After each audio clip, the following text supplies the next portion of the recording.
My mother didn't love me and bullied me because I was adopted, but when I discovered that my family was hiding a secret, I decided to burn valuable documents and seek revenge. Hey Reddit, my name's Adam, and if there's one thing I've learned in life, it's that sometimes the people who are supposed to love you the most are the ones who hurt you the worst. I grew up in a dead-end town in Arizona, one of those places where time seems frozen, where the same people run the same shops their grandparents did, and where everybody knows your business before you even do. The only way out was either by joining the army, getting arrested, or running so far that nobody could drag you back. I lived with my foster parents, Richard and Diane. They didn't take me in because they wanted a kid, they took me in because the government sent them a check every month. And believe me, I felt the weight of that money every single day. Every meal, every old piece of clothing, every single thing they ever gave me came with the reminder that it wasn't because they cared, it was because they were paid to. I wasn't their kid. I wasn't even a guest. I was a business arrangement. Then there was my foster brother, Brandon. 3 years older, the town's golden boy, and Richard and Diane's pride and joy. Where he got new clothes, I got hand-me-downs. Where he got birthday parties, I got a pat on the back if I was lucky. When he got in trouble, I took the blame. And he loved it. He never had to lift a finger to make my life miserable because our so-called parents did all the work for him. All he had to do was sit back and enjoy the show. I never really had a safe place, not at home, not at school. In a small town, people don't forget things even when they're not true. Being a foster kid meant I was already marked. Teachers expected me to fail. Other kids thought I was trash before I even opened my mouth. No matter how much I tried to disappear, trouble had a way of finding me. But one night, it wasn't just trouble. It was war. Brandon stole money from Diane's purse. Again. But this time she was angrier than usual. Maybe she was stressed, maybe she just needed someone to hurt, and that someone was always me. She backed me into a corner, her voice dripping with disgust as she accused me of being a thief, a liar, a mistake. Then she went further. I should have never taken you in, she hissed. You're nothing. Just like your real parents. Something inside me snapped. For the first time in my life, I spoke back.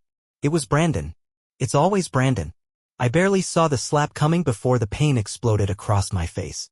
It wasn't the first time, but this time I could feel it down to my bones. This time she didn't just want to punish me. She wanted me to know how much she hated me. And Brandon? He just smirked.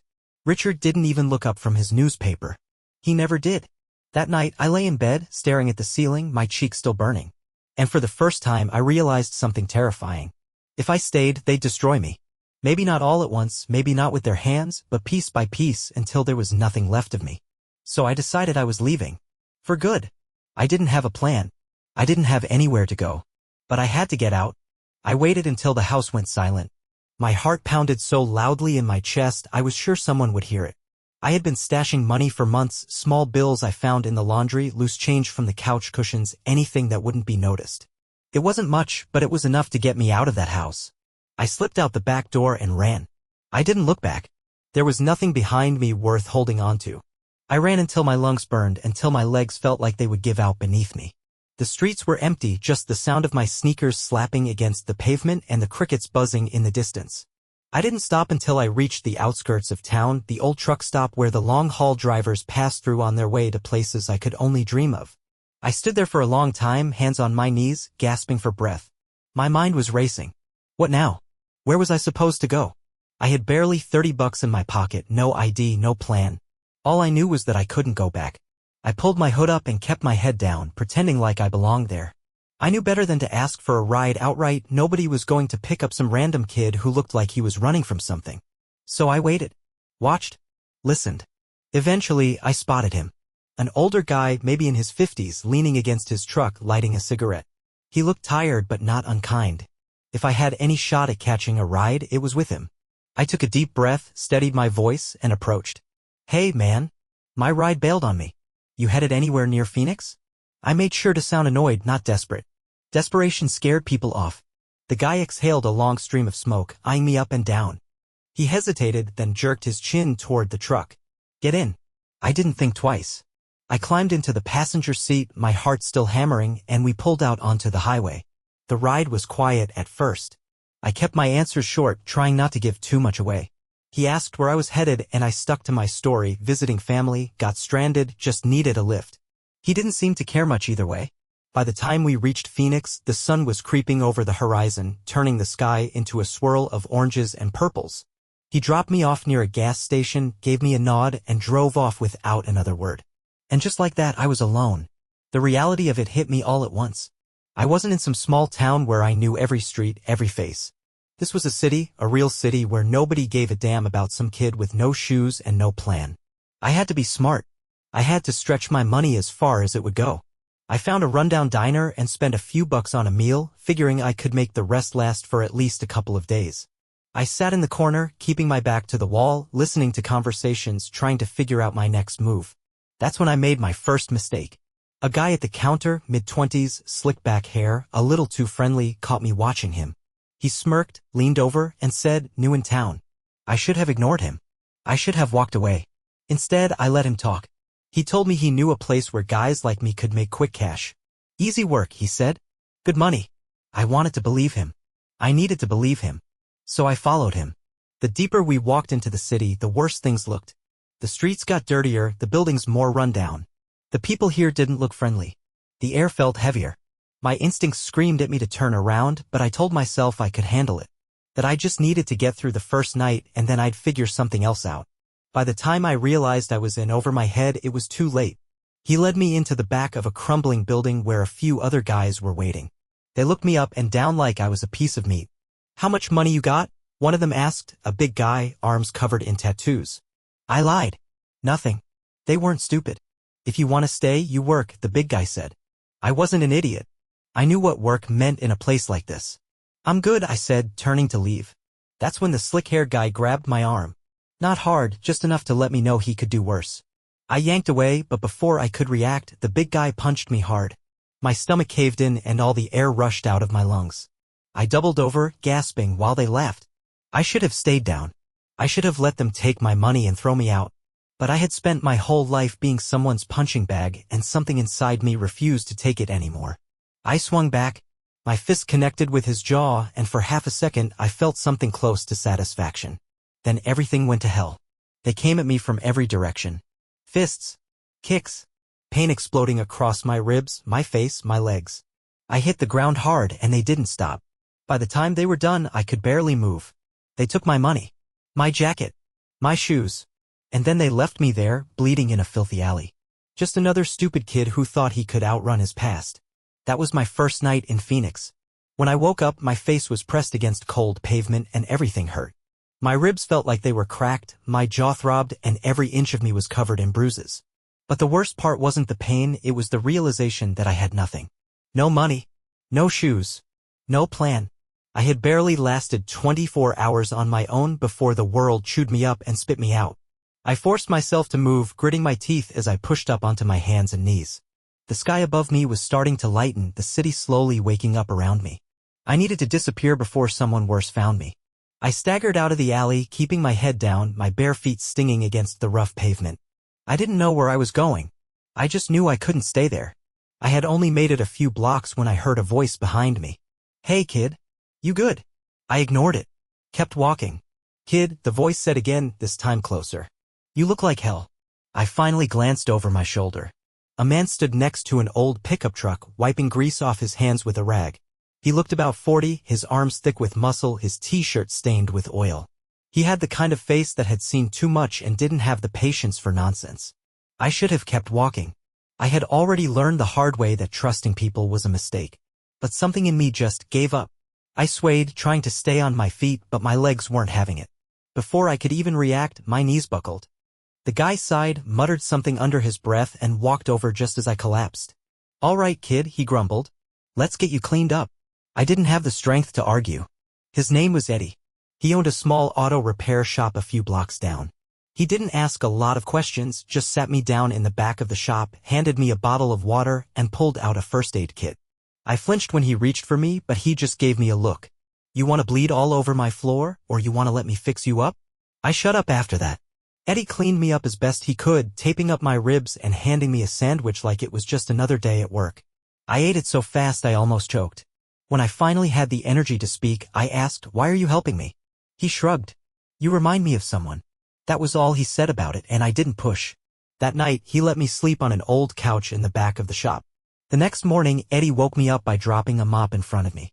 "You want to stay, you work," he said. "I don't do handouts." I didn't argue. At first, the work was basic, cleaning up, taking out the trash, sweeping the floors. But as the days turned into weeks, Eddie started teaching me things.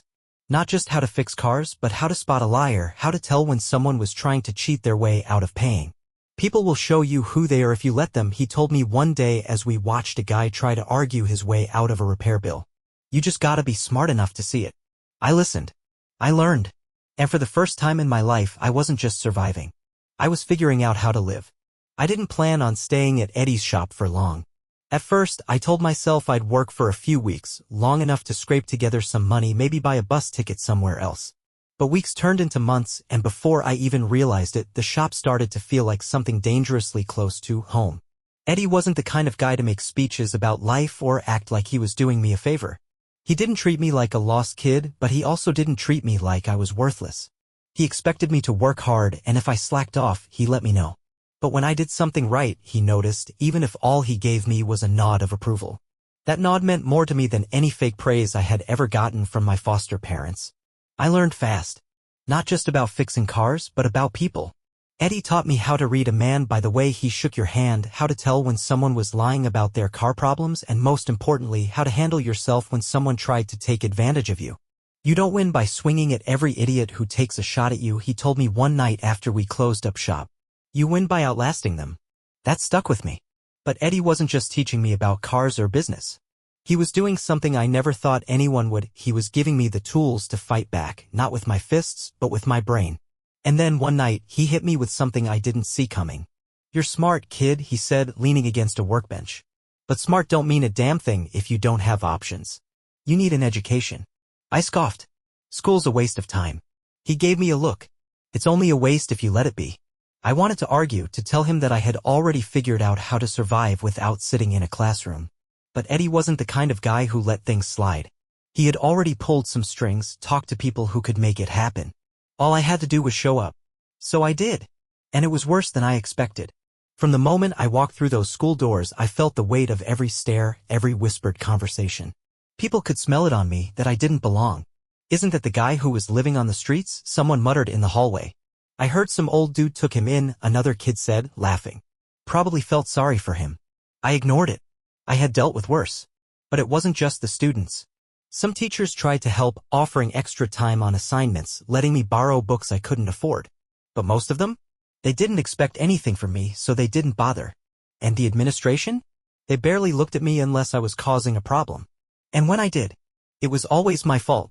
If someone shoved me in the hall and I pushed back, I was the one sent to the office. If I failed a test, it was just proof that I wasn't supposed to be there in the first place. The only person who treated me like I was more than just a charity case was a girl named Rachel. She wasn't the loudest in the room. She didn't try to stand out. She just did her thing, got good grades, kept to herself. But she was the only one who didn't flinch when I sat next to her. The only one who talked to me like I was a person, not some stray dog someone had dragged in. You don't talk much, she said one day after class. I shrugged. Not much to say. She smiled, not in a pitying way, but like she actually found that funny. Then how do people know what you're thinking? They don't. She tilted her head. That must be lonely. I didn't answer. Rachel didn't push. She never tried to fix me or act like she was doing me a favor by being nice. She just treated me like I belonged. And somehow that made it easier to keep showing up. The bullying didn't stop. Some days it was worse than others. People shoved me in the halls, stole my stuff, laughed when teachers turned a blind eye. I could have fought back. But I knew how that would end. The second I threw a punch, I'd be the one getting kicked out. And that's what they wanted, to prove I didn't deserve a second chance. So I kept my head down. I did my work. I learned. It was the hardest thing I had ever done. But I wasn't about to break. By the time I finished high school, I knew exactly what I wanted and what I didn't. College wasn't an option. Even if I had the grades, I didn't have the money. And I wasn't about to bury myself in debt just to sit in a classroom for 4 more years while someone else told me how the world worked. I already knew how it worked. So I stayed at the shop. When I told Eddie I wasn't going to college, he just nodded like he'd already expected it. As long as you're working, you're fine, he said. And I was. By then, I knew my way around cars, but it wasn't just about fixing them anymore. Eddie had taught me how to run a business, how to spot a liar, how to make sure people paid what they owed, how to keep the doors open when times got tough. But I wasn't just thinking about cars anymore. One day, a guy came into the shop needing his truck fixed.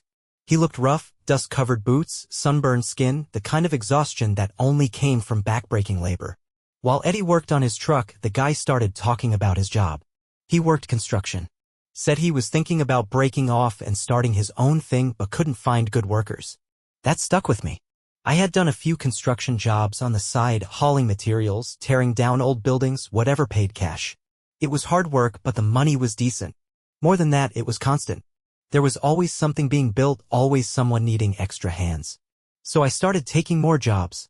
At first, it was just about the paycheck. But then I started paying attention, watching how things worked, how the guys running the jobs made their money, how they got contracts, how they dealt with suppliers.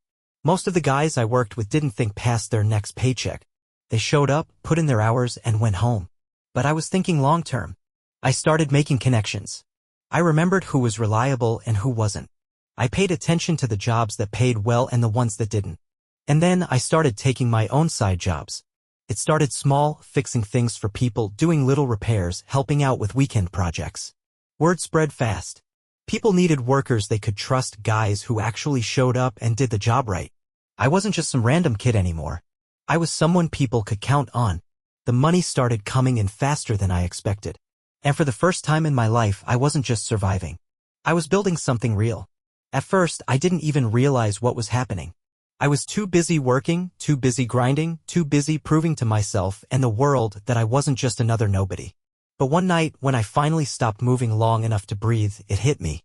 For the first time in my life, I wasn't just surviving. I was winning. The money wasn't great at first, but it was mine. The work was backbreaking, but it was honest. And the best part? I didn't have to answer to anyone. Nobody could tell me I wasn't good enough. Nobody could threaten to throw me out if I didn't obey their rules. I had carved out my own place in the world. But no matter how much I tried to forget the past, it had its claws in me. Late at night, when the work was done and there was nothing left to distract me, I'd lie awake thinking about all the times Diane and Richard told me I'd never amount to anything. How they made me believe that I was worth less than the dirt on their shoes. I wanted to prove them wrong. No, scratch that, I needed to. And yet, even after everything, a part of me still craved something I never got growing up. Acceptance. Real connection. And that's where Rachel came in. She was the only person who had ever seen me, not the foster kid, not the runaway, not the street rat, just me. We had stayed in touch after high school, but I kept my distance. I didn't want to drag her into my mess. She had a future, a real one. She was smart, driven, and had the kind of life I had always envied. So when she called me out of the blue one evening and asked if I wanted to grab dinner, I almost said no. Almost. But something in me, something stubborn, something hungry, made me say yes. When I saw her again, it was like no time had passed. She looked the same but different, stronger, more sure of herself. And the way she smiled at me, like I was still me and not just some half-broken guy trying to fake his way through life, made my chest tighten. Over dinner, she asked me about my work, about my plans. I don't know, I admitted, pushing my food around my plate. Right now, I'm just trying to stay ahead. She tilted her head, studying me like she could see right through the walls I had built. You always say that, Adam. But when are you going to stop running and start actually living? I didn't have an answer for that, because deep down I wasn't sure I even knew how. Rachel's words stayed with me long after that night. When are you going to stop running and start actually living? I wanted to brush it off, pretend it didn't matter. But it did. Because she was right. I had spent my whole life in survival mode. Always planning my next move, always waiting for something to go wrong. Even now, when things were finally looking up, I couldn't shake the feeling that if I stopped moving, if I let my guard down even for a second, everything would come crashing down around me. But Rachel, she made me want to stop running. And that terrified me. Because the last time I let myself care about someone, the last time I thought I could trust the people around me, they had torn me apart piece by piece. I couldn't let that happen again. So I did what I always did. Pushed her away. I threw myself into work, picking up more jobs, taking on projects I had no business handling alone. I worked until my hands were raw, until my body screamed at me to rest, until I was so exhausted that I could barely think. But no matter how much I tried to drown out the past, it found its way back to me. Because one night my phone rang, and when I saw the number, my stomach twisted into knots. I almost didn't answer, but some sick part of me needed to hear it. I pressed the phone to my ear, and the moment I heard her voice, it was like I was 15 again, standing in that godforsaken house, bracing for whatever came next. Adam, Diane said, her tone sweet, practiced. It's been a long time. I didn't say anything. She took my silence as an invitation to keep talking. I heard about your business, she continued, fake warmth dripping from every word. You've really made something of yourself. There it was. The hook. I could hear it coming before she even said the words. We need your help, Adam. I almost laughed. Help? Now they needed me? Now that I was worth something? She went on, spinning some sob story about how Richard had gotten sick, how the medical bills were piling up, how they were barely getting by. She spoke like we had been a family, like they had ever given a damn about me. I felt my hand tighten around the phone. My entire body was trembling, not with fear, but with rage. You think I owe you? I said, my voice cold, steady. Diane hesitated. Then, in that familiar, condescending tone, she said, we took you in when no one else wanted you. We raised you, Adam. The least you could do is help us when we need it. I closed my eyes, gripping the phone so tightly I thought it might shatter. They hadn't raised me. They had collected me like an extra paycheck. They had spent years reminding me that I wasn't theirs, that I was nothing. And now they wanted me to save them? I took a slow breath. And then I said the words I had been waiting my entire life to say. I don't owe you a damn thing. Diane's voice turned sharp, cold. You think you're better than us now? She spat. Because you made a little money? You wouldn't be anything if it weren't for us. I laughed. I actually laughed. Yeah, I said. Well, guess what? I'm something now. And you? You're nothing to me. I hung up before she could say another word. And for the first time in my life I felt free. Hanging up on Diane should have felt like a victory. I had spent years carrying the weight of their voices in my head, letting their words poison every good thing that ever happened to me. And now I had finally said it. I don't owe you a damn thing. So why did my hands still shake? Why did my stomach still twist into knots, like I was waiting for the other shoe to drop? I paced my apartment, trying to push it out of my mind. But the memories kept flooding back. Diane's sharp voice, Richard's indifference, the way they had made me feel like a parasite in my own home. I reminded myself that I was not that scared kid anymore. I had built something real. I had clawed my way out of that hellhole with nothing but my own two hands. And yet, no matter how far I ran, the past always found a way to sink its teeth into me. I didn't tell Rachel about the call. I wanted to. She would have listened. She would have understood. But I didn't want to drag her into my mess. Instead, I threw myself deeper into work, hoping that if I kept moving, I wouldn't have to feel anything at all. But then, a week later, I found out that Diane and Richard weren't done with me. They had filed a lawsuit. I was sitting in my office, my office, in a building I had paid for with my own sweat and blood, when the papers arrived. A middle-aged guy in a cheap suit walked in, barely looking at me as he set the envelope on my desk. You've been served, he muttered, and then he was gone. For a second, I just stared at it.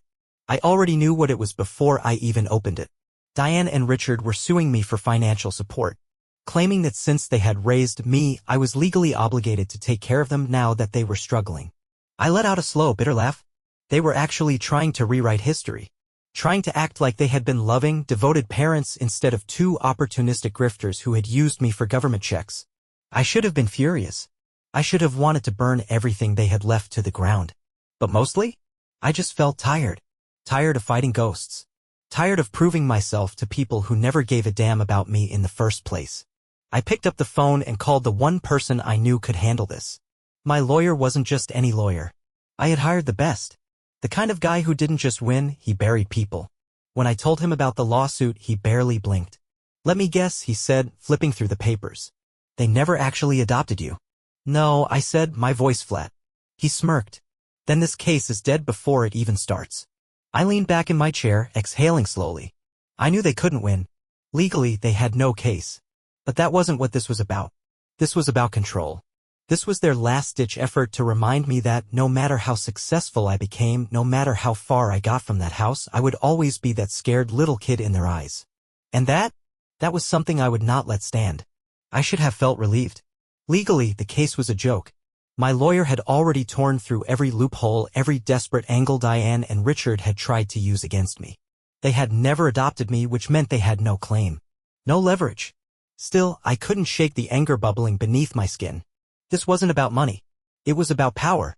It was about Diane and Richard reaching from the grave of my past, trying to drag me back down, trying to make me feel like no matter how much I built, I would always be theirs. But they didn't own me. Not anymore. The court date came faster than I expected. I walked into that courtroom prepared for a fight, but when I saw them sitting at the plaintiff's table, I almost laughed. Richard was in a wheelchair. He looked frail, weaker than I remembered, his face pale and drawn.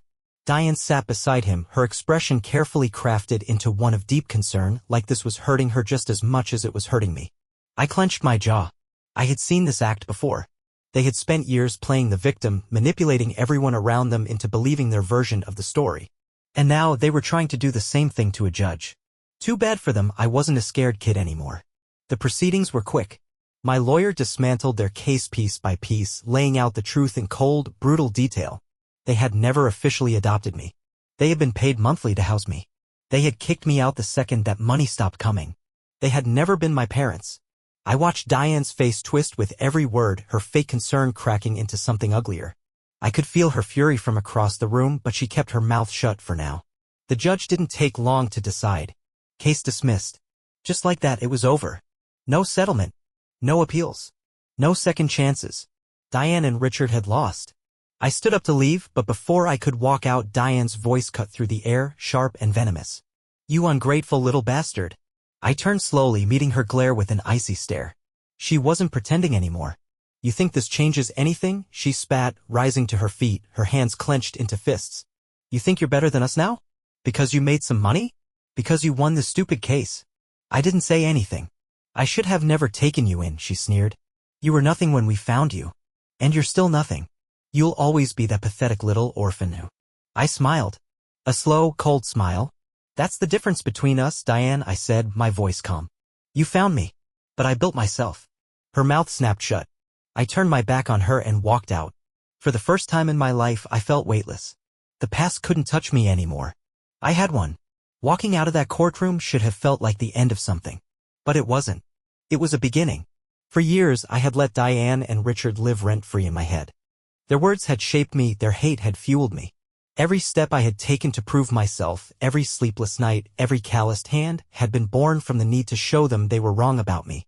And now? Now, they weren't even worth my anger. They had lost. Not just in court. Not just in money. They had lost me. And for the first time in my life, I realized that I had won the moment I walked away from them all those years ago. I had built something real. I had built myself. And I wasn't alone anymore. Rachel was waiting for me outside the courthouse, arms crossed, eyes searching mine as I approached. She didn't ask if I was okay. She already knew the answer. Instead, she said, "It's finally over." I nodded. Yeah. But even as I said it, I knew the truth. This wasn't the kind of thing that just ends. The scars would always be there. The memories would never fully fade. But I was done letting them define me. Rachel took my hand, squeezing it gently. "So what now?" I exhaled slowly, looking at the city around me, the life I had built, the future that was finally mine to shape. "Now?" I said, smiling for the first time in what felt like forever. "Now I start actually living.